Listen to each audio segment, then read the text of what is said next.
"Hai, mis hijos." Setiap malam, suara tangisan itu terdengar dari arah sungai. Bagi penduduk desa, itu adalah peringatan untuk tetap di dalam rumah. Bagi Isabella, itu hanyalah cerita rakyat. Sampai malam, ketika ia mendengarnya tepat di telinganya. Ketika anak-anak mulai hilang satu persatu, Isabella terpaksa menggali masa lalu desanya dan menemukan bahwa La Llorona bukanlah monster, melainkan korban dari kebohongan dan pengkhianatan. Namun, rahasia yang ia ungkap bisa saja menghancurkan seluruh desa. Sebelum masuk ke cerita La Llorona, siapkan terlebih dahulu cemilan favorit kamu.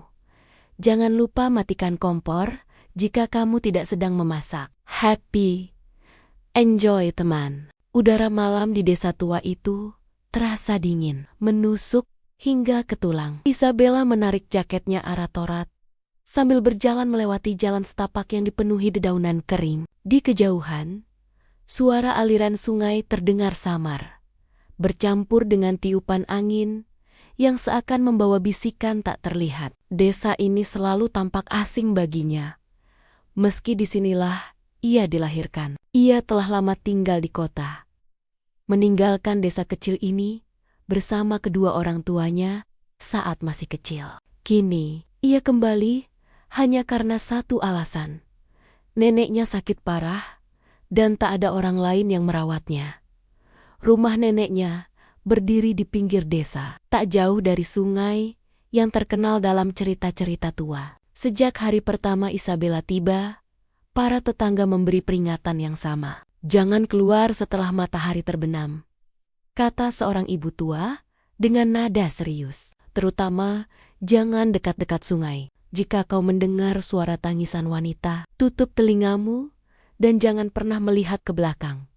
Isabella hanya mengangguk sopan. Meski dalam hatinya ia menganggap semua itu tak lebih dari cerita untuk menakut-nakuti anak-anak. Ia gadis kota yang terbiasa dengan logika, bukan tahayul. "Tangisan wanita di sungai," gumamnya sambil tersenyum tipis. "Pasti hanya cerita lama." Namun, malam itu segalanya berubah. Setelah mengunjungi rumah tetangga yang membantu merawat neneknya, Isabella pulang sendirian, melewati jalan yang sepi. Langit gelap, bulan bersembunyi di balik awan. Ketika ia mendekati area sungai, udara mendadak menjadi lebih dingin. Begitu dingin, hingga napasnya terlihat seperti asap. Suasana terasa aneh, sunyi. Tidak ada suara jangkrik atau burung malam. Lalu, terdengar suara samar, pelan, penuh kesedihan. "Ay, mis hijos, mis hijos." Isabella berhenti mendadak. Jantungnya berdegup kencang. Suara itu jelas berasal dari arah sungai. Terdengar sangat menyayat hati, seakan seseorang sedang meratapi kehilangan besar. Ia menoleh, mencoba mencari sumber suara di balik kabut yang mulai turun. Tidak ada siapa-siapa. Hanya air sungai yang mengalir pelan dan pepohonan yang bergoyang. "Pasti hanya suara angin," bisiknya, mencoba menenangkan diri. Tetapi langkah kakinya goyah. Ketika ia mulai berjalan lebih cepat, suara itu tiba-tiba terdengar lebih dekat, seolah berada tepat di belakangnya. "Ay, mis hijos." Isabella berlari sekuat tenaga tanpa berani menoleh. Napasnya terenggang saat akhirnya tiba di rumah. Ia menutup pintu ropet-ropet dan bersandar sambil memegang dadanya yang berdegup keras. Namun bahkan di dalam rumah, samar-samar ia masih bisa mendengar tangisan itu, seperti mengikuti dari kejauhan. Malam itu, untuk pertama kalinya, Isabella mulai merasakan bahwa mungkin, hanya mungkin, cerita tua tentang La Llorona bukan sekadar dongeng. Pagi itu, desa diguncang oleh kabar yang mengejutkan. Mateo, seorang anak lelaki berusia 7 tahun, hilang sejak subuh. Ibunya berlari ke rumah-rumah, berteriak histeris sambil membawa sandal kecil milik putranya yang ditemukan di tepi sungai. Warga segera berbandong-bandong mencari di sepanjang aliran air, tetapi hasilnya nihil. Isabella ikut mencari bersama beberapa tetangga. Meskipun ia masih berusaha bersikap rasional, perasaan tak nyaman menggerogoti hatinya. Setiap kali ia memandangi permukaan sungai yang tenang, ia teringat suara tangisan yang ia dengar malam sebelumnya. Suara itu bukan angin, ia yakin. Saat menyusuri tepian sungai, Isabella melihat sesuatu yang membuatnya merinding. Gaun putih lusuh tergantung di dahan pohon, basah kuyup seolah baru saja ditarik dari air. Di bagian bawahnya terdapat bercak lumpur dan bercak merah, samar seperti darah. Isabella menelan ludah. Tangannya gemetar saat mencoba meraih kain itu. Namun, seorang pria tua menarik tangannya. "Jangan disentuh," serunya dengan wajah ketakutan. "Itu pertanda La Llorona sudah dekat. Jika kau membawanya pulang, ia akan mengikutimu." Isabella mundur dengan jantung berdegup kencang. Meski ingin menyangkal, rasa takut mulai merayap dalam dirinya. Siang itu, Isabella duduk di samping ranjang neneknya. Wanita tua itu memegang tangan Isabella erat-erat. Matanya keruh, namun penuh kesedihan. "Kau mendengar tangisan itu, bukan?" tanya neneknya pelan. Isabella terdiam. Tidak mungkin neneknya tahu, kecuali ia memang percaya pada legenda itu. Tangisan seorang ibu yang kehilangan anak-anaknya.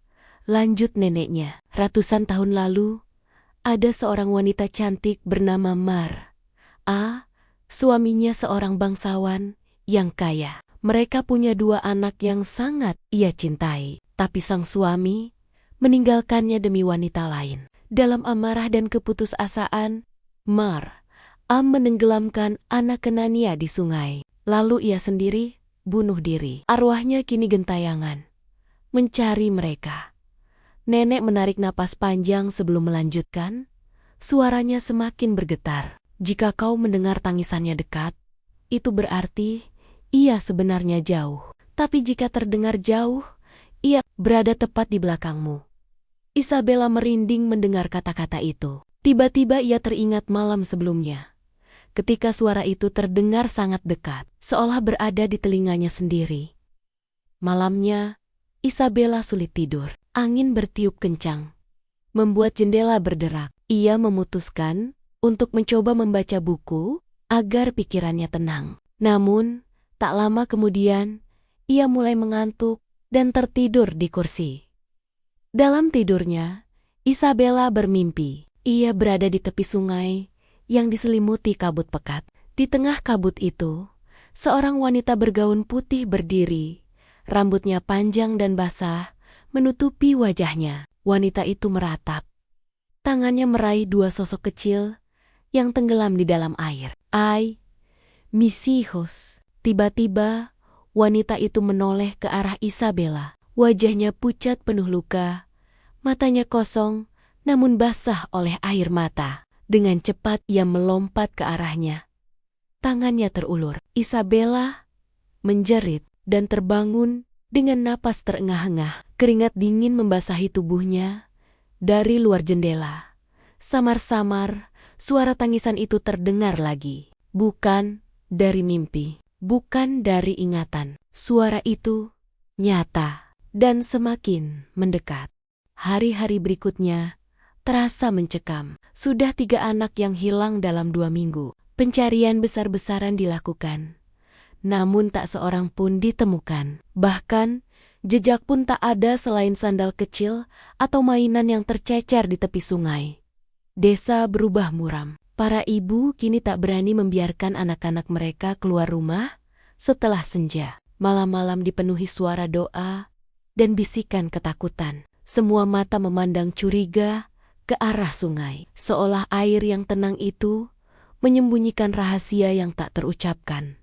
Isabella merasa gelisah. Ia tak bisa diam dan hanya menunggu teror berikutnya. Ia memutuskan untuk menyelidiki legenda La Llorona. Jika tangisan itu nyata, maka ia harus tahu siapa sebenarnya Maria dan apa yang terjadi ratusan tahun lalu. Ia pergi ke gereja tua di ujung desa. Bangunan itu sudah berlumut dan sepi. Tapi di dalamnya tersimpan arsip-arsip kuno. Pastor yang sudah tua memberinya izin untuk membaca catatan lama. Di sana, Isabella menemukan sesuatu yang berbeda dari cerita yang selama ini ia dengar menurut dokumen yang sudah rapuh. Maria adalah istri seorang bangsawan kaya yang datang dari kota besar. Ia dikenal baik hati dan sangat mencintai kedua anaknya. Pada malam ketika anak Kenania hilang, Maria ditemukan tewas di sungai dengan luka parah di kepalanya. Bukan tenggelam karena bunuh diri seperti legenda yang tersebar. Tidak ada bukti bahwa Maria yang membunuh anak-anaknya. Tuduhan itu hanya cerita yang menyebar setelah kematiannya. Isabella menatap lembaran tua itu dengan mata terbelalak. Jika bukan Maria, lalu siapa yang membunuh mereka? Gumamnya. Saat Isabella keluar dari gereja, kepala desa sudah berdiri menunggunya di luar. Wajahnya tegang, tatapannya menusuk. Berhenti menggali masa lalu, Isabella, katanya dengan suara rendah, namun penuh ancaman. Beberapa rahasia lebih baik terkubur selamanya. Jangan ikut campur.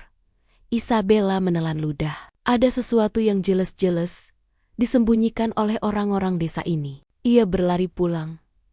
Pikirannya kacau oleh pertanyaan dan ketakutan. Malam itu, Isabella duduk di dekat jendela, menatap ke arah sungai. Bulan pucat menggantung di langit, memantulkan bayangan gelap di permukaan air. Ia mendengar suara tangisan samar, seperti biasa.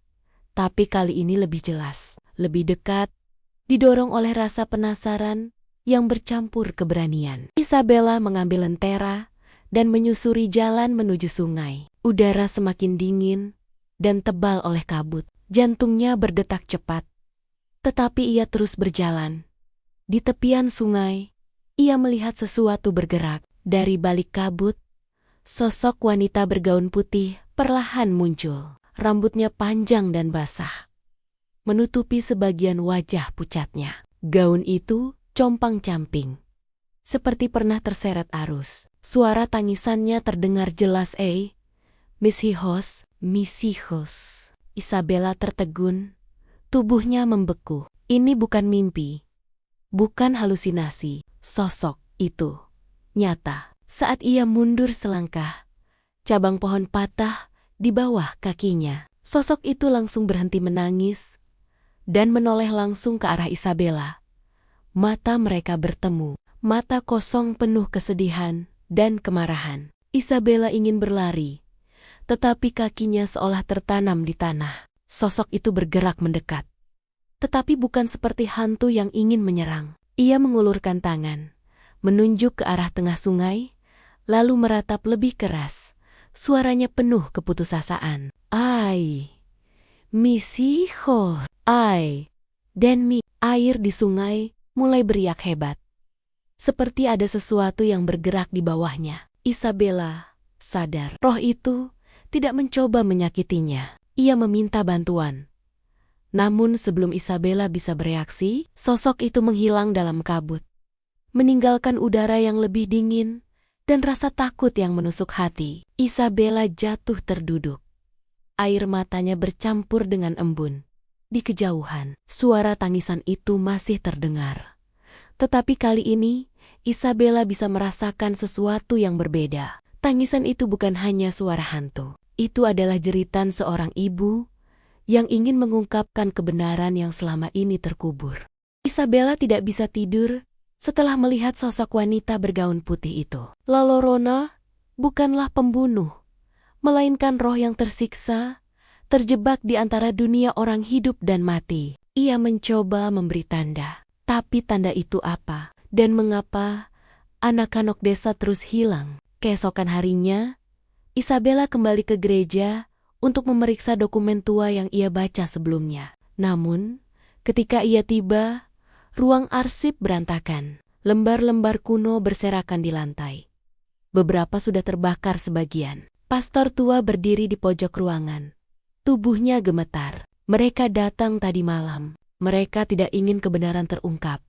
Bisiknya, matanya penuh ketakutan. Isabella, pergilah. Sebelum mereka tahu, kau sudah terlalu jauh. Siapa mereka yang dimaksud sang pastor? Isabella tak mendapat jawaban. Pastor hanya memaksanya pergi. Dengan hati yang tak tenang, Isabella kembali ke rumah, memikirkan segala kemungkinan. Sore itu, seorang pria tua yang dulu memperingatkannya tentang gaun putih di sungai, Don Rafael, mendatangi rumah Isabella diam-diam, wajahnya pucat, seperti menanggung beban rahasia yang terlalu berat. Kau harus tahu yang sebenarnya, ucapnya pelan. Bukan Maria yang membunuh anak-anaknya. Maria dibunuh oleh orang-orang yang kita kira selama ini pelindung desa. Isabella menahan napas. Siapa mereka? Don Rafael menatapnya dengan mata berkaca-kaca. Kepala desa dan leluhurnya. Mereka orang yang sama yang dulu memerintah di sini. Mereka menggunakan darah anak-anak untuk ritual kuno agar kekuasaan dan kesuburan tanah ini tetap terjaga. Kata-kata itu membuat Isabella hampir tak bisa bernapas. Itu tidak mungkin. Percayalah, Rafael menegaskan, suaranya bergetar. Maria menemukan kebenaran itu. Dia mencoba melarikan diri bersama anak-anaknya, tapi mereka menyusulnya di tepi sungai. Maria dipukul hingga tewas, lalu tubuhnya dilempar ke sungai. Anak-anaknya dikorbankan dalam ritual, dan legenda tentang La Llorona diciptakan untuk menutupi dosa mereka. Isabella menutup mulutnya, berusaha menahan tangis. Semua desas-desus tentang Maria ternyata hanya kebohongan yang diwariskan turun-temurun. Sosok hantu yang ditakuti itu adalah korban, bukan pelaku. Malam itu, Isabella memutuskan untuk kembali ke sungai. Kali ini dengan tekad kuat. Ia yakin La Llorona ingin menunjukkan sesuatu kepadanya. Kabut menyelimuti tepi sungai, dan suara tangisan itu sudah terdengar bahkan sebelum ia tiba. Sosok La Llorona muncul dari balik kabut. Gaunnya berlumuran lumpur dan air. Tangisnya memilukan, membuat dada Isabella terasa sesak. Maria, Maria, bisik Isabella. Untuk pertama kalinya memanggilnya dengan nama itu. Aku tahu, kau bukan pembunuh. Tunjukkan padaku kebenaran yang ingin kau sampaikan. La Llorona berhenti menangis dan menatap Isabella. Dengan gerakan lambat, ia menunjuk ke sungai, tepat ke bagian yang paling dalam. Air sungai mulai berputar seperti pusaran. Isabella mendekat, lalu melihat bayangan aneh di bawah permukaan. Dua anak kecil yang menangis, dikelilingi simbol-simbol aneh, bercahaya merah. Isabella terisak, anak-anak yang hilang. Mereka dikorbankan seperti dulu. Tiba-tiba, suara langkah-langkah berat terdengar di belakangnya. Isabella berbalik dan mendapati kepala desa berdiri di sana bersama beberapa pria bersenjata. Wajah mereka gelap, tanpa rasa bersalah. Kau seharusnya tidak tahu apa-apa, Isabella, kata kepala desa dingin. Sayang sekali. Sekarang kau harus menjadi bagian dari ritual berikutnya. Isabella mundur, ketakutan. Kalian monster.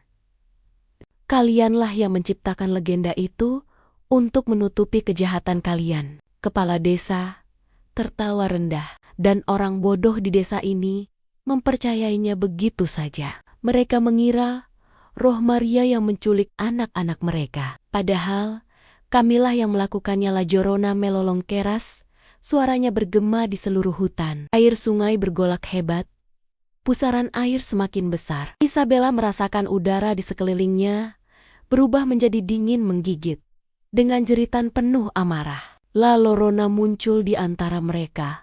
Wajahnya kini tak lagi hanya penuh kesedihan, tapi juga dipenuhi kemarahan yang membara. Para pria itu mundur ketakutan. Senjata mereka tak berarti di hadapan kekuatan supernatural. Mis hijos. La Llorona melayang ke arah kepala desa, meraih tubuhnya dengan tangan pucat.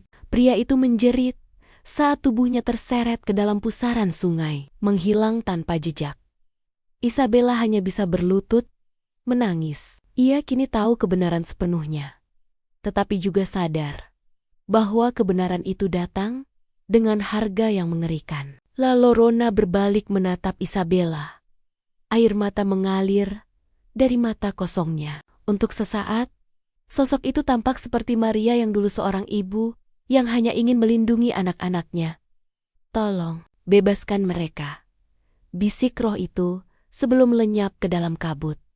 Isabella menggenggam tanah di tepi sungai. Bersumpah dalam hati, ia akan menghancurkan ritual jahat itu, sekalipun nyawanya menjadi taruhannya.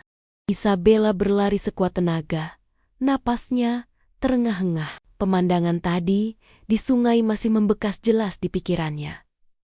La Llorona menyeret kepala desa ke dalam pusaran air, menghilangkan sosok yang selama ini menjadi pusat ketakutan sekaligus penguasa bayangan desa.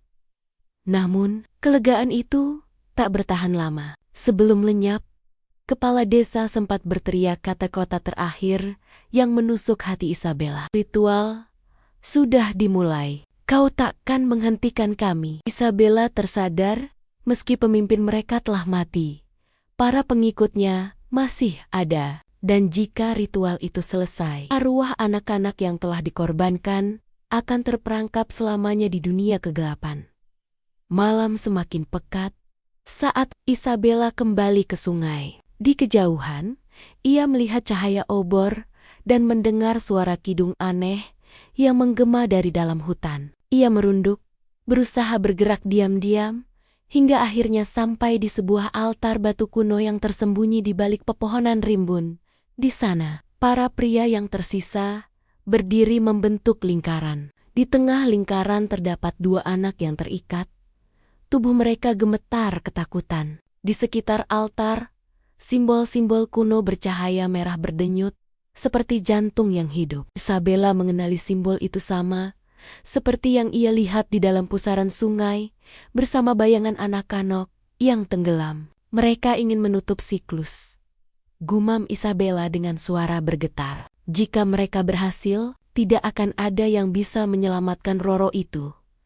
Isabella meraih batu besar dan melemparkannya ke semak-semak. Di sisi lain, untuk mengalihkan perhatian, saat beberapa pria berlari mengecek sumber suara, ia menyelinap mendekati altar. Namun, sebelum ia bisa membebaskan anak-anak itu, salah satu pria melihatnya. "Dia di sini, tangkap dia." Isabella berlari, menarik kedua anak itu bersamanya. Panik, ia menembus pepohonan tanpa arah. Salah satu anak terjatuh, dan Isabella berhenti untuk mengangkatnya. Tapi para pria semakin dekat. Nafas mereka terdengar berat dan marah.